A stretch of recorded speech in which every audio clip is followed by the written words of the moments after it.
Hi guys. Today I want to talk about how the narcissist tests you. And I'm actually going to tell you a story. This is a personal story. This is an event that happened between the narcissist and myself. And it incorporates a lot of narcissistic traits, let's say, in the whole event, beginning to end. So I think it might be a good way to illustrate how exactly something can evolve from really nothing into a full-out blowout with a narcissist.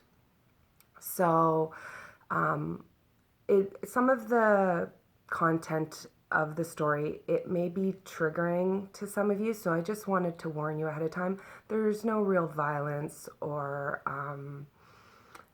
physical attack or anything like that, but it emotionally and psychologically, it might trigger you, so just be a little wary of that going ahead. So let's just jump right into it. So, as I think most of you know, the narcissist in my life was my romantic partner. We were boyfriend-girlfriend for a very long time. He did eventually propose to me, and then we were engaged for a few more years until I eventually and ultimately left the relationship. We were together for 10 years, and the abuse started pretty early on. Definitely within the first year, the signs were there. This occurrence happened, I want to say, around year 4 of our relationship. And what had happened, so we had a little place that we would go to in the summer. And we spent most of our weekends there. Actually, we had lots of friends up in the area. And it was a little sanctuary to get away from the city. And so we actually enjoyed doing that together every weekend. So this was one of those weekends. And we had actually gone to one of our friends' houses, which, again, we did very often. We had a very tight group of friends. And so this was one of our close friends. Now, these friends were actually friends of mine. When my ex and I partnered together, he didn't have any friends of his own. Surprise, surprise.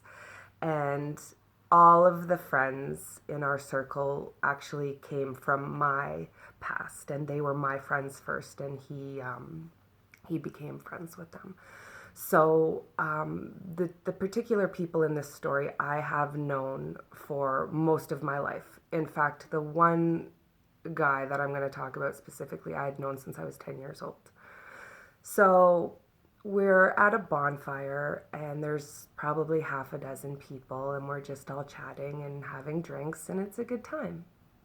And this one friend of mine, I don't want to name names, so maybe I'll make fake names up. But anyway, my longtime friend and I, we stepped aside because we're having a personal one-on-one conversation, and we just wanted to get away from the noise. We wanted to have a little bit of a more intimate setting. Sorry. And it was all fine. It was all good. We're having the conversation. I mean, we were not out of eyesight or even earshot for that matter. There was no sketchy business going on. It was completely just two people standing probably 10 feet away from the group. And it was fine. Nothing, So then the night continues on, and my boyfriend at the time and I, everything seems to be okay. But of course, we're having a few drinks. It's a lively atmosphere. There are people around, and we go home. We go home at the end of the night. Everything is fine. And so now this is a very regular thing. As I'm telling this story, I'm like, oh my gosh, this happened almost every time we went out. It was just the same. It was the same patterns. It was the same behaviors by him on repeat. So we go home, everything's fine. The next morning, we wake up and he's not talking to me. And this is where, like, this happened so often. And I would have to guess.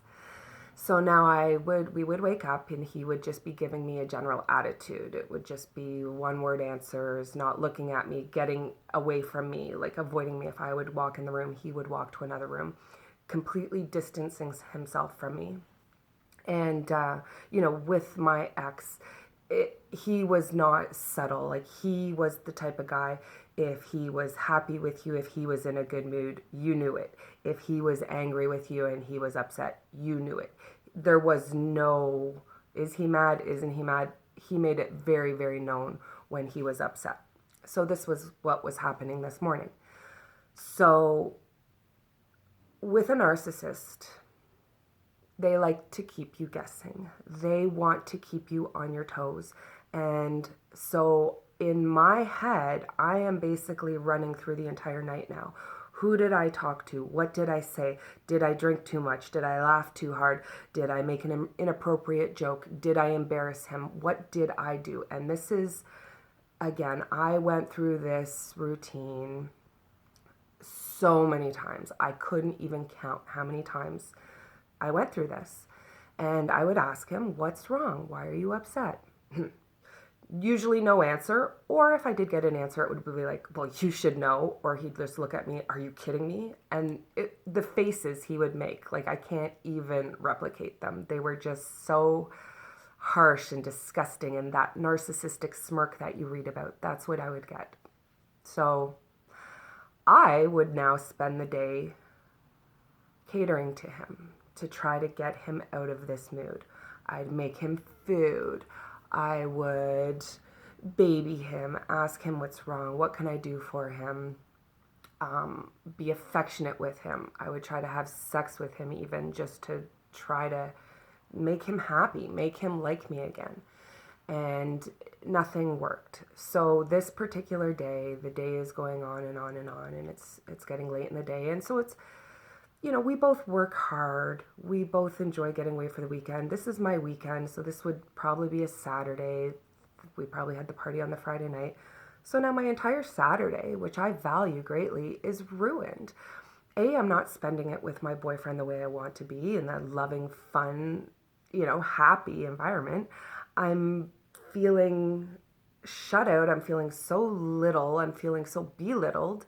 I'm just treated like an actual animal with the disrespect that's coming at me. And so it's very upsetting, but at the same time, I can't be upset about it, because as soon as I get upset or I confront him in an angry way, well, then it's World War II. And this is what he's doing. This is how he's testing me. This is how he's baiting me. He's baiting me to react. He's daring me to come at him and say, why, I don't deserve this. Why are you treating me this way? And then as soon as I do that, he would have his reason to blow up at me. Because right now he doesn't have a reason. He's creating the reason. Okay, so let's fast forward a little bit. Later in the day, he is getting more agitated, more aggravated. And this I now know. I didn't know at the time, but now looking back, it's because I wasn't taking the bait. He wants to be angry at me so badly, and he has no valid reason to be. And because I'm not giving him that reason, it's making him more angry. Okay? So see how sick and twisted the narcissist's mind works? So he says, let's go into town. Let's go do some shopping. I'm like, great. Okay, we're making progress here. We're going to go into town together. This is wonderful. So he's driving, I'm a passenger, and we're heading into town, and all of a sudden he turns off onto a road that we would never normally go onto. And it's a farmer's field road. It's a dirt road. There's no houses. It's just farmer's fields. It's essentially abandoned. And he pulls off to the side, and he looks at me, and I'll never forget. Like, I remember being like just sitting there waiting, like, what is happening? And he turns and looks at me, and he's like, so, do you want to give me an explanation for what happened last night? And I'm like, what happened last night? And I would never say it like that, never laughing, mocking, because again, that would set him off more. So I play into him, well, what happened last night?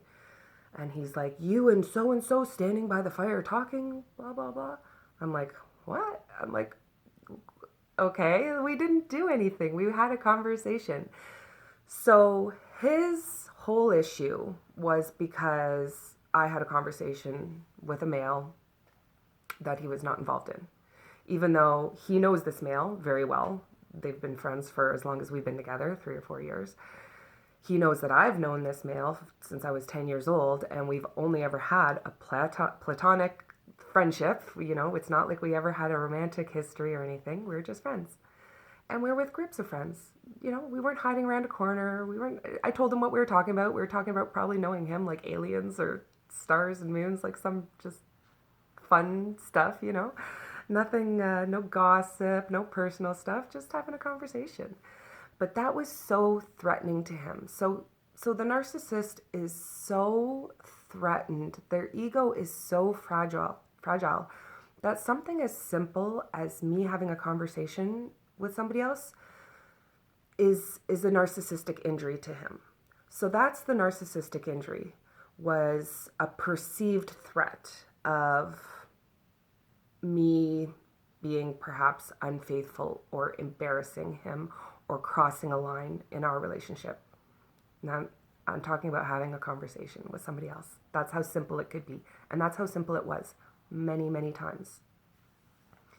So we're pulled over in this farmer's field, essentially, and he is yelling. And my ex had a loud yell. He could yell, and trust me, I could yell too if I wanted to, and I could never out yell him. He always overtook the conversation or the fight. And I mean, I learned pretty quickly not to fight back with him in that manner, in the aggressive fighting, yelling manner, because it didn't get anywhere. It only fueled him more. So I generally just kind of took the back seat, let him run off, tire himself out, and let it all come back together.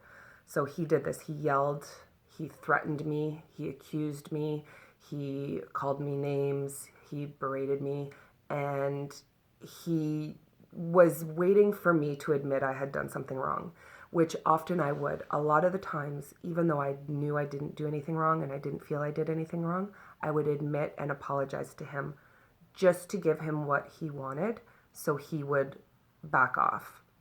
But, and that actually kind of came later after I learned that that was a way to diffuse him.